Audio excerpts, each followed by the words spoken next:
This beautiful aircraft behind me is a Boeing 707 that the United States Air Force purchased, and the Air Force gave it the designation the VC-137C.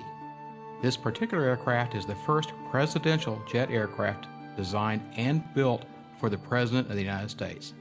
It is a quite unique and beautiful aircraft. This aircraft started its Air Force career as the Air Force One for President John Kennedy. And it's had a 36-year-long career as a presidential and then as a VIP aircraft. And now it continues its ever-expanding career as a museum artifact, which it not only tells the story of President John Kennedy and our presidents, but it's also a wonderful Cold War artifact. Special Airlift Mission, or SAM, is the call sign they used for the aircraft. 1962 was the year it was produced, so it uses 62 at the beginning of the serial number. But rather than say the entire serial number, the aircrew referred to it as SAM 26000. We can refer to this aircraft as SAM 26000 or as President Kennedy's Air Force One. Yes, other presidents flew it, but most people identify with this aircraft carrying the President of the United States and the events associated with President John Kennedy. SAM 26000 carries a very special paint scheme. The President of the United States had been flown in jet aircraft before, but these aircraft had day-glow orange panels on them, and they really weren't presidential aircraft. Rather, they were just one of several VIP aircraft. When the Air Force decided to purchase this aircraft for the President realized he was speaking for the American people, and he wanted something special, so he tasked his wife Jackie and a man named Raymond Loewy, who was a famous railroad designer and a really wonderful designer and architect, to come up with a special paint scheme for this aircraft. What makes this aircraft special is not only the bright colors it shows that stands out in the whites and blues, it's just marvelous. But you'll also notice, painted down the side of the entire fuselage in big, bold letters, United States of America. This is a symbol that the President is representing the Republic and the people of the United States. And they came up with this really beautiful paint scheme, and the basic paint scheme is still used by the presidential aircraft even today. The rest became a keenly etched memory for all America and the world. Earlier, and even the freeway was jam-packed with spectators waiting their chance to see the president as he made his way towards the Trade Mart. It appears as though something has happened in the motorcade route. Something, I repeat, has happened in the motorcade route. When the aircrew learned that the president had been assassinated and that the body was going to be flown back to the D.C. area on SAM 26000, they simply refused to put the casket in the cargo hold, which is directly below the aft entrance. So, what they did was take a hacksaw and cut away the bulkhead and pull that bulkhead out and pull out the first 4 seats in the rear.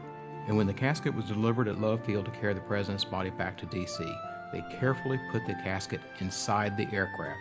It was an extremely emotional moment. Not only were the members of the new Johnson administration present, but also the former Kennedy administration, and they were carefully bringing the president back to D.C.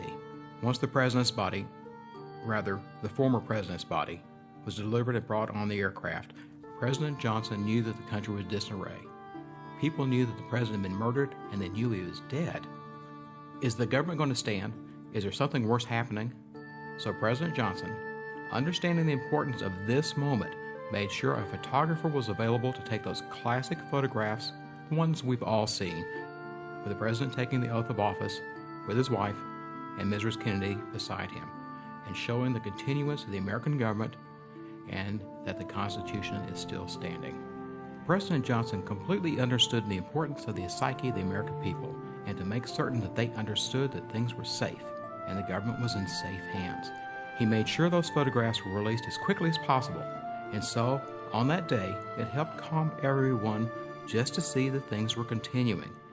Things would never be the same again, but we would reach a new way of approaching America's destiny. SAM 26000 has carried every president of the United States, from President Kennedy through President Clinton, at one time or another, some to a lesser or greater extents. This aircraft had 36 years of experience and service to the Republic. It's done a wonderful job of carrying our presidents. Some people might say the SAM 26000 is just another airplane. Yes, that's probably true. However, I must disagree. I think this is one of the most important aircraft in the history of aviation. This aircraft has been everywhere. It's done everything.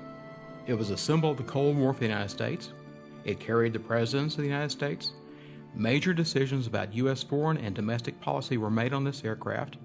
SAM 26000 represented the United States around the world. It carried the President of the United States to Southeast Asia. It carried the President to break down the decades-long threat of war with the Soviet Union and the People's Republic of China by carrying our President and breaking all tradition by going to visit both of those countries. It's hard for us, with the Cold War receding so far behind, to understand how dangerous the world it truly was. This aircraft carried the people, and a visitor, when they go aboard this aircraft, can actually be in one of the most historic places on Earth that moves. Yes, it's an aircraft. We at the National Museum of the United States Air Force, however, see it as much more than just an aircraft. It's an artifact. It's a pretty big one, and it's one of our biggest artifacts. But it's extremely important that we do our best to maintain it so it will be available to the American public to visit for centuries in the future. And they will be able to stand at a place that shaped American history on that fateful day in November. They can stand where a president first looked out on China, on Moscow, and they too, perhaps, for a moment, get the educational value of what a museum can give by allowing a person to say to themselves, I see what it was like. I understand what the president was seeing. I understand what his staff members were thinking. I have a better understanding. And that, after all, is our primary goal, to prepare the American people to understand what's going on, and in particular, our youth. We're reaching out. And so, as children go through this aircraft, they may not remember President Kennedy's assassination, but they'll know when they see it, they can say to themselves, I've been there. I understand, and I have a personal relationship